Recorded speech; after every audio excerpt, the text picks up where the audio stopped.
한약 처방 본초 해설 아출에 대해서 설명을 하겠습니다. 아출은 약성론에 처음 등장하는 그런 약재입니다. 약용 부위는요, 근경이고요. 약생가를 보면은 아출은 온고하고 현벽을 치료한다 그랬습니다. 어혈을 없애고 생리를 잘 통하게 하고 통증을 제압을 한다 그랬습니다. 우리 그 한의학에서 이야기할 때 제일 많이 이야기되는 부분 중에 하나가 적취하고요, 징하하고요. 그다음에 여기서 말하는 현벽입니다. 그래서 적취, 징하, 현벽이 우리 몸에서 생기는 불필요한 그런 덩어리를 설명하는 내용인데 어떻게 정확하게 구분할 수가 있나? 사실은 문헌에서 구분이 애매한 거가 굉장히 많습니다. 그러나 거의 대부분이 인체를 기준으로 하게 되면은 흉복부 쪽에 발생하는 게 적취이고요. 징하는 하복부 쪽에 발생하는 덩어리를 징하로 했고요. 이 현벽에 관계된 거는 보면은 옆구리 쪽에 해당되는 그런 내용으로 이해를 하면은 빨리 이해를 할 수가 있습니다. 하여튼 아출은 현벽을 치료한다 그래서 배꼽 밑에 좌우로 하복부 쪽이라고 그렇게 이해를 하면 되겠습니다. 이명에 보면은 뭐 제일 많이 혼용되는 내용이 봉출이죠. 아출하고 봉출이요. 그리고 또 문헌에 따라서 봉아출 뭐 이렇게 되는데 아출 봉출은 뭐 굉장히 혼용되는 이름입니다만은 공식적인 이름은 이 아출로 되어 있습니다. 큐큐마 속에 속하는 한약재 그 중에서 지금 아출하고 여기 지금 강황 울금하고 보면은 결정적인 부분이 뭐냐면은 요거는 이제 울금만 뿌리 부위고요. 강황하고 아출은 근경이라는 겁니다. 근데 이제 학명 그 정품으로 가게 되면은 어떤 문제점이 발생하게 되냐면은 아출에 파이오카올리스가 있고요. 광시엔시스에 있고 외뉴진이 있는데 이게 이제 약용 부위 차이로 해가지고 파이오카올리스가 여기 보면은 울금에도 녹사울금이라고 그래가지고 그 근은 녹사울금으로 되어 있고요. 광시엔시스도 보면은 여기 보면 광서아출과 울금에서 또 개울금으로 되어 있는 거가 있고요. 또 외뉴진도 마찬가지입니다. 외뉴진도 보면은 울금에서 뿌리 부위는 울금으로 사용되고 그 근경 부위는 아출로 사용이 됐다는 거죠. 뭐 강황, 울금, 아출 그래서 대단히 큐큐마 속에 대한 거가 밑에 보조품까지 가면은 대단히 혼란스러운데 정품 개념으로 보면은 이렇게 이해를 하면 되겠습니다. 롱가를 이제 정품으로 강황 정품으로 한다면 외뉴진이 대표종이다. 그다음에 큐큐마 파이오카올리스가 이게 대표종이다. 그렇게 마음속에 정리를 하면은 나머지 부분에 대한 거는 조금 혼란이 덜할 겁니다. 아출의 기원 산지는 방금 얘기한 대로 파이오카올리스 봉아출이 있고요. 광사출 광시엔시스 온울금 외뉴진의 근경입니다. 근경. 산지는 이제 남방의 아열대 지방이죠. 중국의 경우에 화남 지역에 광동, 강서, 복건, 대만 등 중에 또 서남의 지역에서 뭐 일부 재배가 되고 있고요.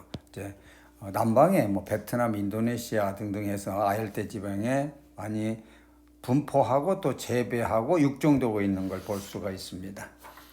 뭐 아출 포함해서 강황 울금 대부분 주성분이 휘발성 정유 성분인데요. 많은 연구는 성분에 대해서 되어 있습니다. 중요한 거는 모두 다 근경에 대한 내용이라는 걸 먼저 염두에 두면 됩니다. 바이오카올리스가 있고요. 광시엔시스 있고 외뉴진이 있습니다. 여기에 여러 성분이 있는데 항상 우리가 얘기했듯이 한의학적인 약효에 관계된 거를 성분으로 설명하는 건 항상 한계가 있어요. 그래서 우리는 이 성분에 관계된 거를 우리 전통적으로 사용된 한약재 또 앞으로 우리가 유용하게 사용할 한약재에서 향후 연구되는 성분과 이전에 연구됐던 성분의 연관성을 밝혀내고 그거를 이용하는 건 우리 몫입니다.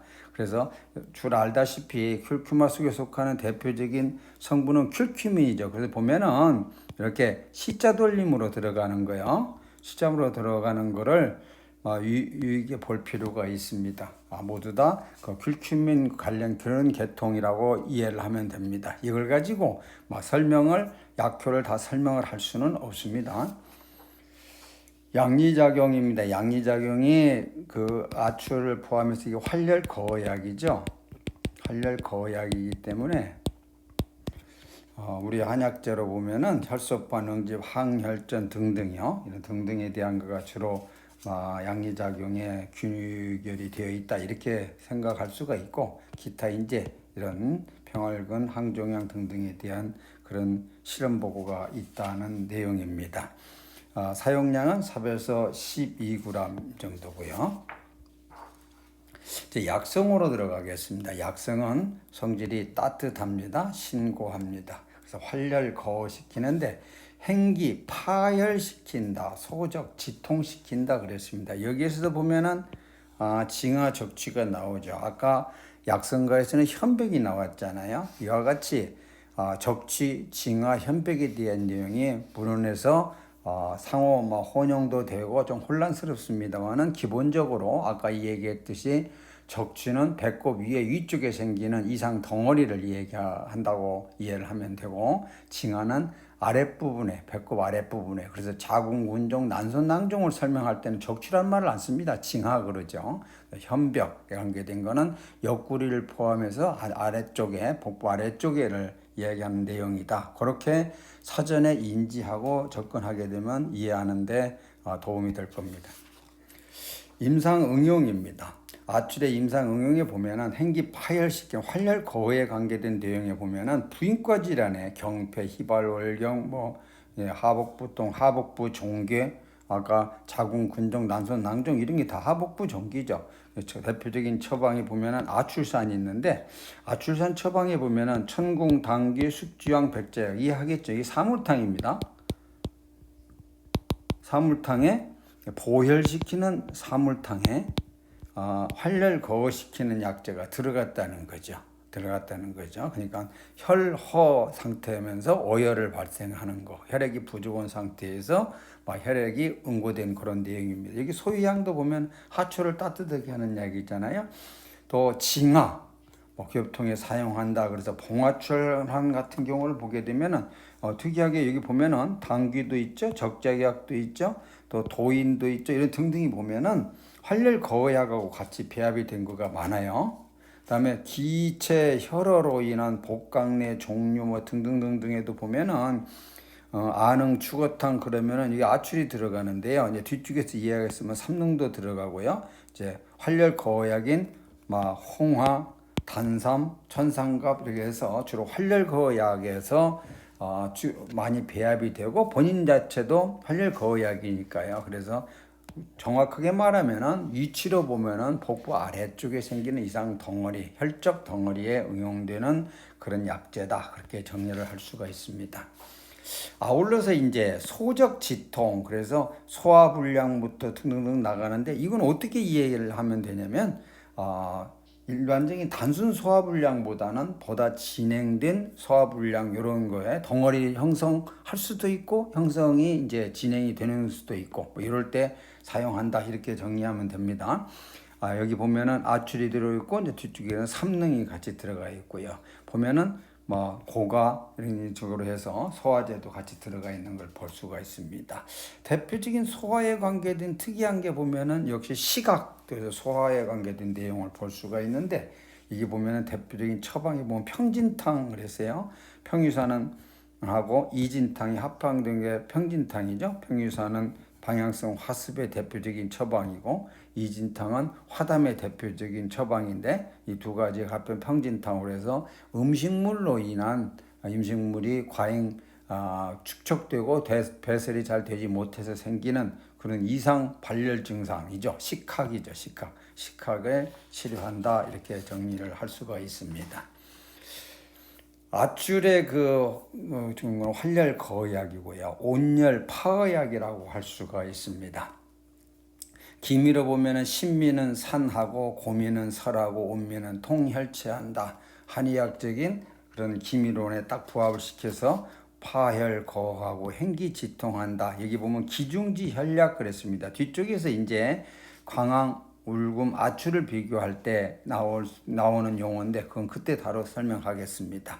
다시 말해서 행기 소적시키고 음식 부절, 이건 아까 얘기했듯이 단순한 소화불량보다 보다 진행된 소화불량 등등에서 응용이 될 수 있다. 그런 내용입니다.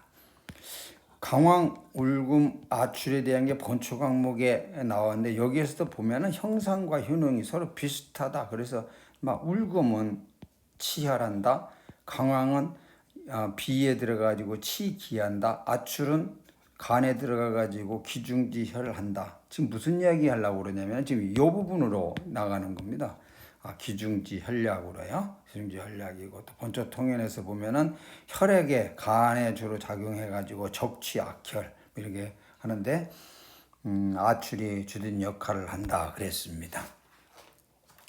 대부분의 이제 아출이 많이 삼능하고 많이 배합이 되는데요. 요 삼능은 다음 그 강의에서 진행이 될 겁니다. 삼능 아출이 같이 배워서 징하적취를 치료하는 파징제로 많이 응용이 된 걸 볼 수가 있는데 삼능 자체도 활혈거의하기 때문에 대표적인 상수약물입니다. 상수약물이고 여기 말했듯이 혈어로 인한 유형견적인데 자 구체적으로 들어갑니다. 기능적으로 뭉쳐서 경련이 일어나는 선증이죠. 근육 강직이 일어나는 거죠. 위치는 아랫부위입니다. 배꼽 아랫부위야. 그래서 처방에도 번총산도 있고 등등등 해서 여기에 혈로로는 유형 견적을 징하 적취에 요약이 된다. 삼능하고 많이 해출이 된다. 그러니까 같이 배합이 된다. 그랬습니다. 아출하고 여기 삼능하고는 이제 삼능에서 다시 이제 분류를 다시 하겠습니다만은 두 가지가 같이 사용이 되는데 최종적으로 이야기할 때 삼능에 비해서 아출은 이기력이 이열력보다 좀 강하다.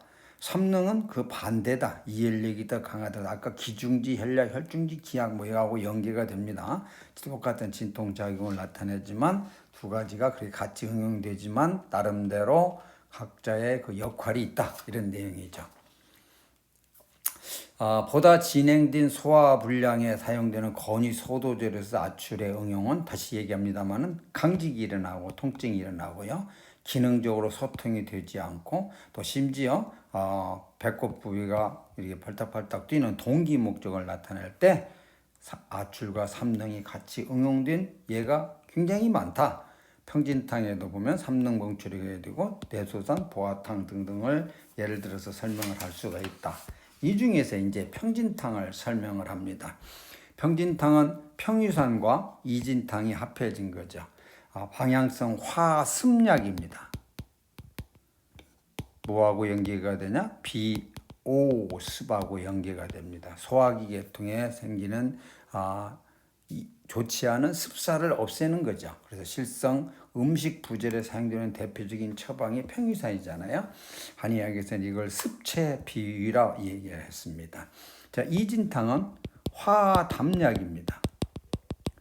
비위장의 담을 없애는. 그러면 지금 문제가 뭐냐면 습하고 담이죠. 어디에? 위장에요. 이렇게 되는 겁니다. 그래서 비손상의 습담을 없애는 겁니다. 습담을 없애는 건데 습은 초기 상태에서 발생하는 그런 좋지 않은 거라면은 담은 진행이 된 거죠. 거기에 해당되는 대표적인 한방 용어가 이게 있잖아요. 습생담한다. 그렇죠? 습생담한다. 그래서 이때 이진탕을 하게 되면은 비운항길수는 담을 제거하고 그래서 점차적으로 진행이 되면서 많은 처방에서 오령산하고 합해져고 배설을 해야 될 거 아니겠어요? 배설되는 코스를 선택을 한 거다.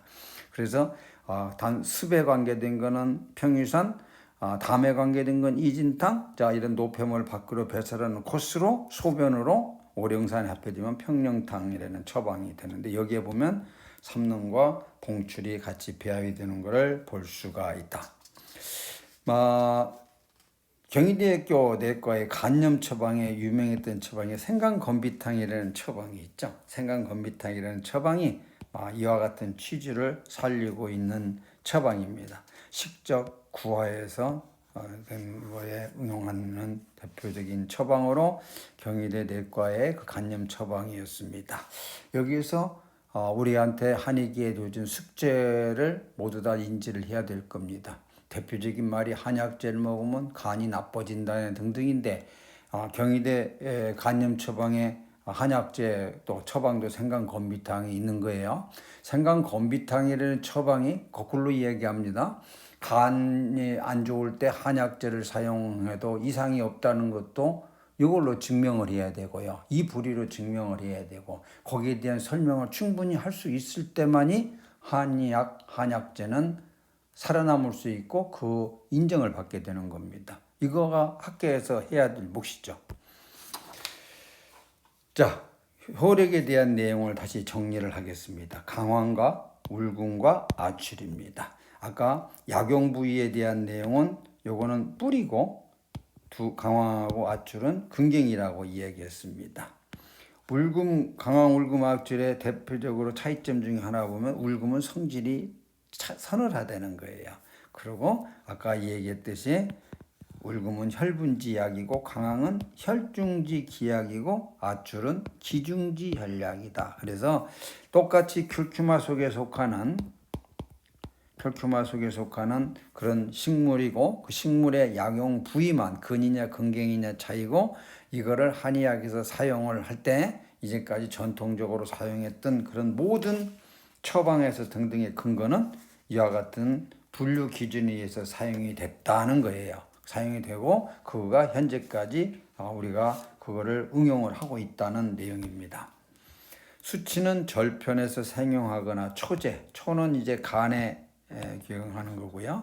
간에 가서 간하고 혈액하고 관계된 이런 내용을 보다 더 활성화시키자 그런 내용입니다.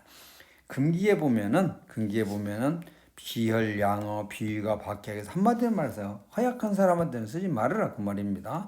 월경 과다, 혈액이 지금 많이 나오는데 활혈 거약을 써서는 안 되겠죠. 임산부, 활혈을 시키면 잘못하면 타퇴되기 때문에 복용을 기하라고 되어 있습니다.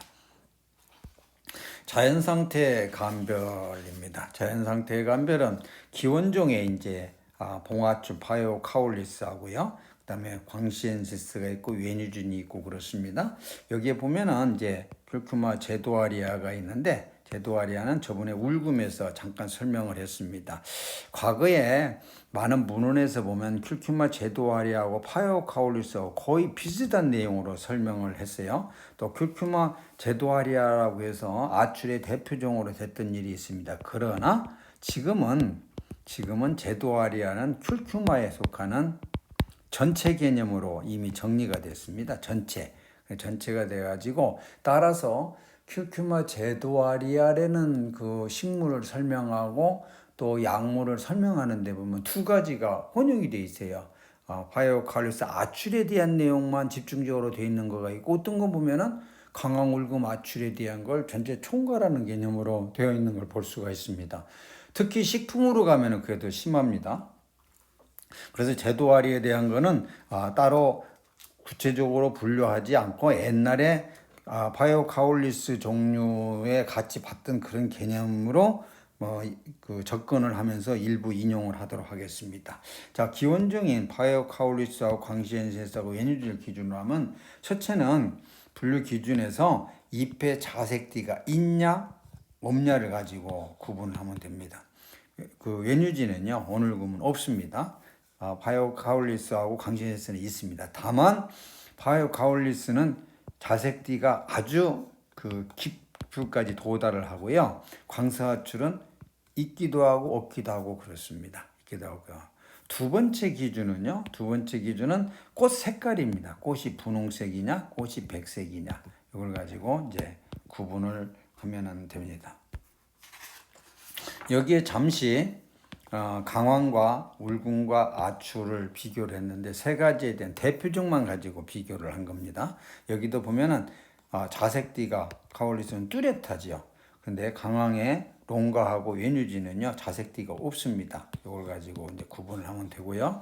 그 다음에 꽃 색깔입니다. 백색이냐 가지고 구분하냐. 그래서 큐큐마 속이 그렇게 많이 있습니다만은 요 두 가지 내용만 가지고 식물체를 접근하게 되면은 나머지 내용에 대한 큰 가닥은 분류를 할 수가 있는 걸 볼 수가 있습니다. 봉화출의 식물 형태의 특징입니다. 아까 중앙연맥에 자색에 띠가 있다고 그랬습니다. 근경에서 나온다고 그랬어요. 꽃이. 자, 다시 얘기합니다만은 잎이 이렇게 했을 때 근경에서 나온다는 말은 꽃이 여기에서 이렇게 핀다는 말입니다. 원줄기 옆에서 새로운 꽃대가 나오는 겁니다. 꽃은 분홍색입니다. 근경을 아출로 사용하고요. 그는 아까 녹사울금으로 유통이 됩니다. 이게 보면은 근경이 있고요. 근이 이렇게 있는데 요거가 아출이고요. 요거는 녹사울금이라는 내용입니다. 자, 봉아출의 식물 상태의 특징을 봐요. 여기 연맥을 이렇게 봐요. 연맥에 보면 자색띠가 중앙엽체 자색띠가 뚜렷하지요. 자, 꽃 핀 걸 보세요. 꽃이 보면은 원줄기가 있고요. 옆에서 나와가지고 꽃이 분홍색 꽃이 핀 거를 볼 수가 있습니다. 자, 캤습니다. 캐면은 이와 같이 근경 부위가 있고요. 요 근 부위가 있습니다. 이게 지금 아출이고요. 이게 지금 울금, 아까 녹사 울금 부위입니다. 그러니까 동일한 식물체에서도 근경에 따른 차이입니다. 물론 식물 분류할 때 이것도 하나의 참고 요인이 되긴 됩니다. 밑에 잎에 시작하는 부위가 자색 모양을 나타내는 것도 분류가 됩니다만은 식물체 변이에서 이건 변수가 되기 때문에 중점적으로 해서는 안 됩니다. 요 두 가지만 가지고도 파이오카울리스는 구분이 가능합니다. 그다음에 광신시스입니다. 광신시스는 아까 자색띠가 있긴 있는데 가력 뚜렷하지 않기도 하다고 그랬어요. 꽃이 보면 근경 혹은 줄기 가운데서 자랍니다. 뭔 말이냐면 깊게 되면은 꽃이 여기에서 줄기 가운데서 꽃이 필 수도 있고요. 옆으로 해서 이렇게 필 수도 있습니다. 꽃 색깔도 분홍색으로 같습니다. 그래서 광신시스하고 파이오카울리스는 기본적으로 여기 그 자색띠에 대한 내용을 가지고 구분을 하고요. 꽃이 피었을 때는 줄기에서도 필 수도 있고 근경 옆부분에서 필 수도 있는 거 반면에 파이오카울리스는 밖에서만 핀다. 그렇게 구분을 할 수가 있습니다. 이것도 아출로 응용이 되는데 이 뿌리는 역시 개울금입니다. 여기도 보면은 근경이 있고 이렇게 근이 있으니까 이거는 개울금으로 되고 이게 지금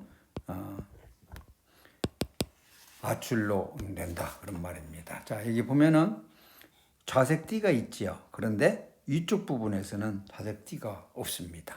자, 꽃이 이렇게도 핀다는 내용입니다. 이렇게도 필 수가 있고 옆으로 나와서 여기서도 꽃이 이렇게 필 수도 있다는 겁니다. 이렇게 혹은 이렇게 식물체에 따라서 필 수가 있는데 그걸 가지고 구분을 할 수가 있다는 내용입니다. 온울금 외뉴진입니다. 외뉴진은 자색띠가 없는 거가 특징이죠. 꽃이 백색입니다. 꽃이 백색이고요. 그래서 꽃도 보면은 그 원줄기 옆에서 나옵니다. 옆에서 나와요. 그래서 꽃이 이렇게 피는 걸 볼 수가 있고 이게 백색입니다. 백색이고 근경인데 온울금을 이야기하는데 온아출이라고 표현을 하죠. 온울금. 우리 요 밑에 요거는 이제 울금인데 근인데요. 요 근경의 부인 거를 이게 전체 식물이 온울금이니까요. 온울금. 외뉴진이란 말이 온울금이란 말이에요. 그래서 이걸 구분하기 위해서 온아출이라는 말로 이렇게 약재 상태에서 유통이 되고 있는 걸 볼 수가 있습니다. 식물체 보면 자색띠가 없죠. 잎에 보면 자색띠가 없죠.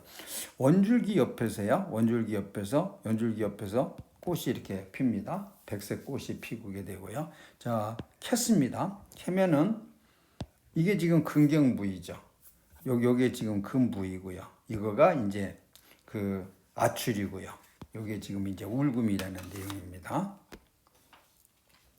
큐큐마 제도아리에 대한 내용을 잠깐 언급을 하겠습니다. 아까 얘기했듯이 최근에는 큐큐마 속 식물을 총괄하는 개념으로 정리를 했습니다. 과거에 혼용에서 응용됐던 파이오카울리스도 여기 물론 포함이 됩니다. 그래서 이제 식물체에 보면은 중앙 연맥에 자색띠가 일정하지 않고 다망색 꽃이 여러 가지로 보면 파이오카울리스 종류하고 같은 내용이 많습니다. 그래서 이제 식물 자체에서는 제도아리아를 통괄적인 개념으로 분류를 하고 있습니다.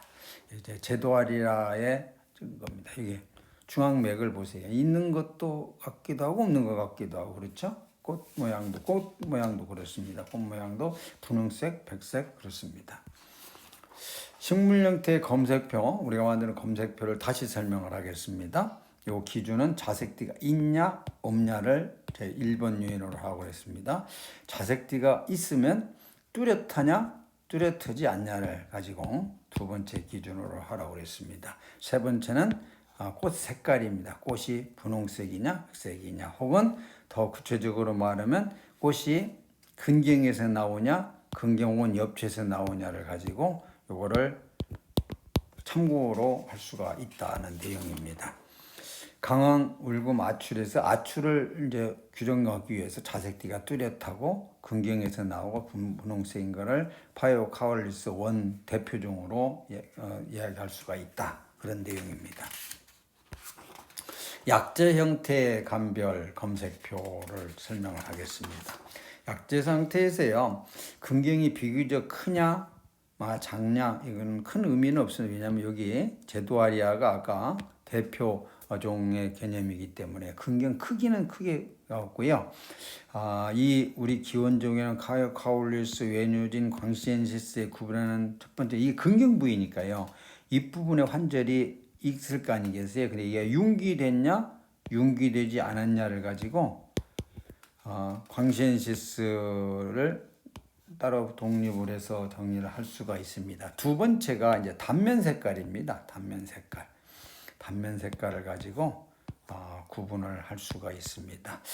종류가 많을 때는 내가 항상 얘기하듯이 가장 기원종, 대표종의 그 모양을 정확하게 인지를 하고 그거하고 모양이 다른 경우에는 다른 걸로 생각하고 한번 의심해보고 이렇게 하는 거가 이야기가 빠르다고 그랬어요. 그래서 대표적인 큐큐마 파이오카올리스이기 때문에 그거는 윗부분에 환절이 융기되어 있다. 단면은 자갈색이다. 이거를 기준으로 먼저 정리를 하면 됩니다.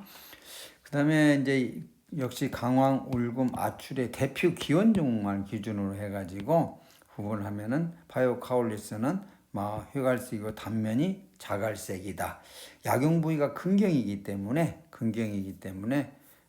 선명한 활용과 수염뿌리 흔적이 있죠. 오늘군 같은 경우는 약용 부위가 근이기 때문에 활륜이 없죠. 활륜이 없고 구분을 할 수 있는 검색표를 만들어 봤습니다. 봉화출 대표적인 봉화출의 종입니다. 모양은 이제 난원형인데 환상의 마디가 뚜렷합니다. 단면이 보면은 자갈색을 띠고 내피층의 한문이 뚜렷하고요. 유관속은 점상이고 그렇습니다. 자, 이걸 그림상으로 설명을 하겠습니다. 전체적으로 보면 마디가 뚜렷하죠. 그 다음에 보면은 이런 데 보면은요, 여기 가에 보면은 이 내피층이죠. 내피층 환문이 둥글둥글하게 되어 있는 내피층 환문이 뚜렷하고요. 유관속은 보면은 점상 모양입니다. 점 모양으로 되어 있고요.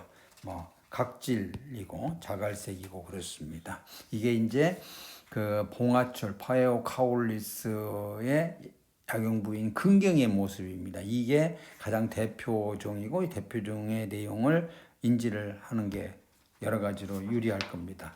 그다음에 광서아출입니다. 광서아출은 특징이 매끄럽습니다. 표면이 매끄럽고요. 단면이 이제 종록색이고 환문도 황백색을 나타내게 된다. 상대적으로 매끄럽죠. 매끄러운 걸 볼 수가 있고요. 내피층 환문입니다. 내피층이 환문인데 황면이 보면은 황백색을 띠는 걸 볼 수가 있습니다. 외뉴진의 약재 형태의 특징. 외뉴진의 약재 형태의 특징은 조금 인지를 하는 게 필요한 게요. 중국 기준으로 놓고 볼 때 재배 면적이 가장 넓은 그 식물이 외뉴진 종류입니다. 외뉴진 종류. 따라서 이거가 이제 근은 당연히 울금으로 유통이 됩니다만은 이제 근경이 나오니까요. 근경을 아출로 유통이 될 수 있는 개연성이 굉장히 높고 실제 상황도 그러니까 요거를 비교해서 인지를 하는 게 좋을 겁니다. 그런데 전체적인 내용으로 보면은 고리마디가 위쪽에 집중되어 있는 걸 볼 수가 있습니다. 표면은 거칠고요. 단면이 연유진의 특징이 노란 색깔이 뜹니다. 황갈색, 내피증 환문도 황백색을 띠고 그렇습니다. 자, 이 보면은 표면이 거칠고요. 여기 위쪽에 보면은 고리마디가 위쪽에 집중이 되어 있습니다. 내피증 환문이요. 내피증 환문. 여기 내피증 환문이죠. 보면은 황백색을 띠고 있고요. 단면이 보면은 황갈색을 띠고 있고, 그래서 색깔 가지고 구분을 할 수가 있는데, 우리가 약재 상태로 유통되는 거는 이 모습보다는 이 모습이 더 많겠죠. 이 모습 상태에서 구분하면은, 사실 구분할 때 대표적인 게 단면의 그 황갈색인 부분을 가지고 웨뉴진이냐 파이오카울리스냐 종류를 구분을 할 수가 있습니다. 대표적인 이제 울금과 아출의 그 대표적만 가지고 이야기를 했습니다. 요거가 이제 웨뉴진입니다. 여기 웨뉴진 울금이죠.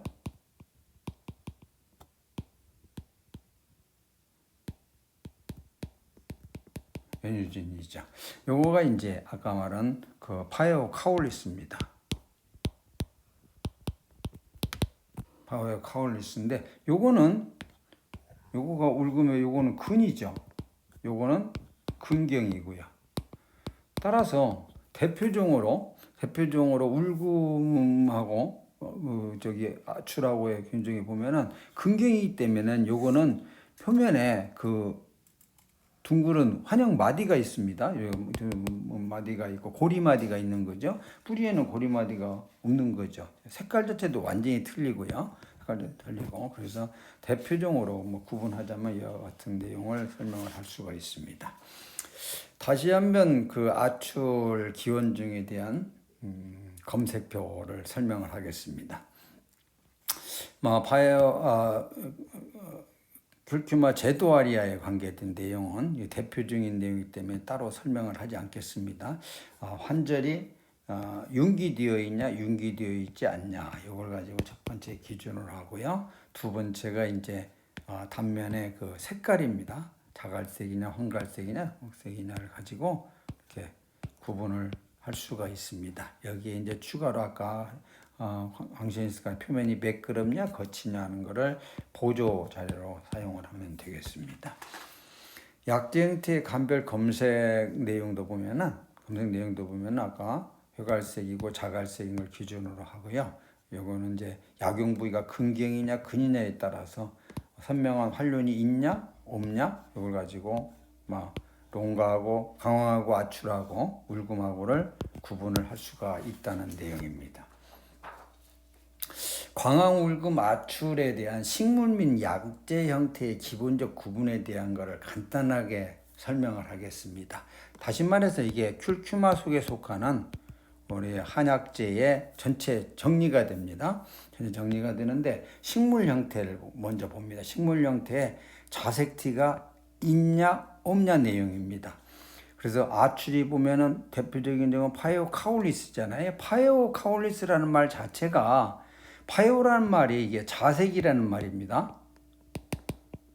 카울리스라는 말이 줄기란 말이죠. 그래서 따라서 파이오카울리스라는 말은 줄기에 자색 무시 있다, 그런 데 기인해서 학명이 붙은 거예요. 자색띠가 있냐 없냐를 가지고 구분하는데, 자색띠가 있으면 그건 아출이다. 두 번째, 꽃의 발생 위치입니다. 꽃의 발생 위치에 원줄기에서 나오냐, 옆에 근경에서 나오냐. 다시 설명합니다. 이와 같이 물체가 있을 때, 꽃이 필 때요, 여기에서 꽃이 피냐 혹은 이쪽으로 나와가지고 여기서 꽃이 피냐, 그 차이입니다. 그래서 한 가운데에서 이게 피게 되면 이게 지금 강황이고요, 근경에서 발생 울금과 아출은 바깥쪽에서 핀다.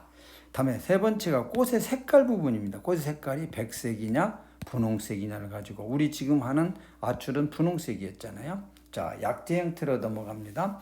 근경과 근이기 때문에 근경에는 당연히 활륜이 있고 수염뿌리 흔적이 있겠죠.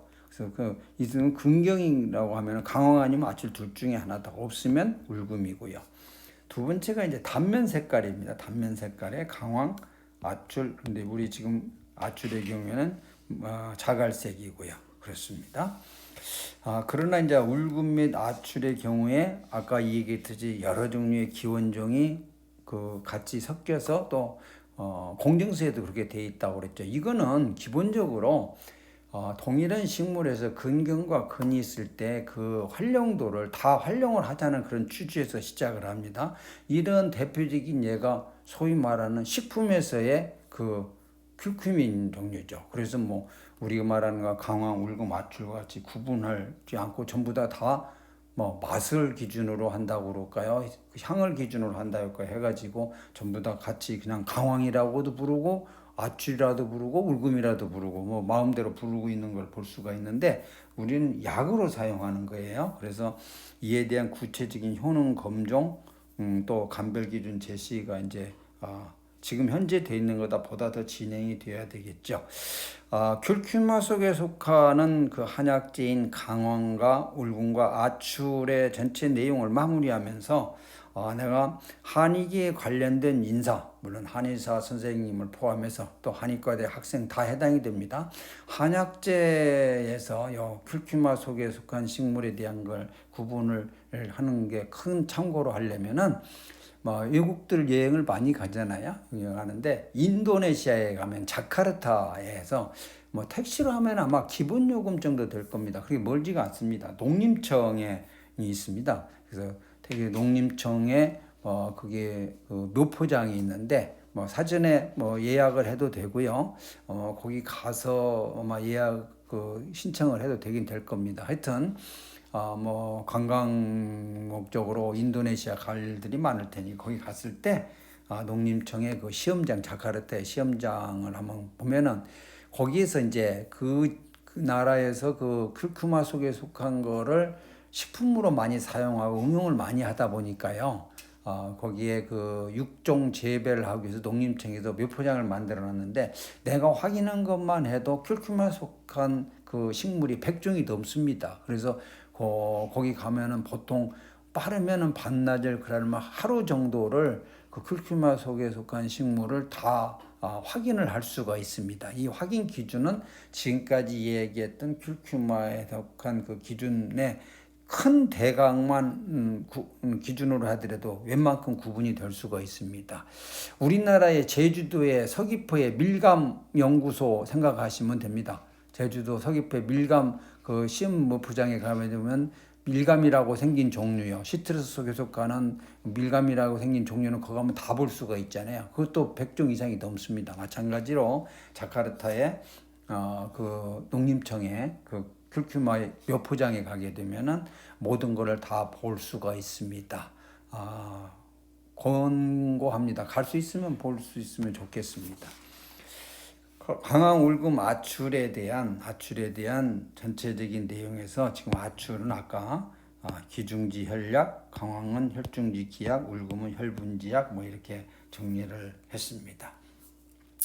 이제 큐큐마를 마치면서 식품으로서의 큐큐마 속에 속한 거, 한약재로 사용되는 거 이런 내용에 대한 거를 이제까지 전통적으로 우리가 사용해 왔고 또 앞으로도 사용을 할 거고 그러면 과거에 사용됐던 그 큐큐마 우리는 기본적으로 강황, 울금, 아출로 구분을 했습니다. 구분해서 약효를 달리 혹은 오차 범위 내에서 차이 있게 사용을 이제까지 해왔다면 여기에 대한 거를 그 객관적으로 입증을 하고 또 그거를 보다 더 발전된 방향으로 해야 되는 거가 한의계에 주어진 몫일 겁니다. 식품으로 큐큐민 들어있는 거를 다 응용하고 차원이 다르죠. 한의계에 그런 숙제가 남아 있다는 거를 큐큐마 속에 속한 한약재를 설명하면서 마무리 짓는 내용으로 하겠습니다. 지금까지 이제 아출에 대한 내용을 설명을 했습니다. 이 내용과 의견을 달리하는 거가 있게 되면은 이게 메일입니다. 메일로 보내주면 되고요. 또 지금 계속 진행되는 이 설명에서 우선 취급을 원하는 한방 약물이나 처방이 있으면 제안을 하면 참고를 하도록 하겠습니다.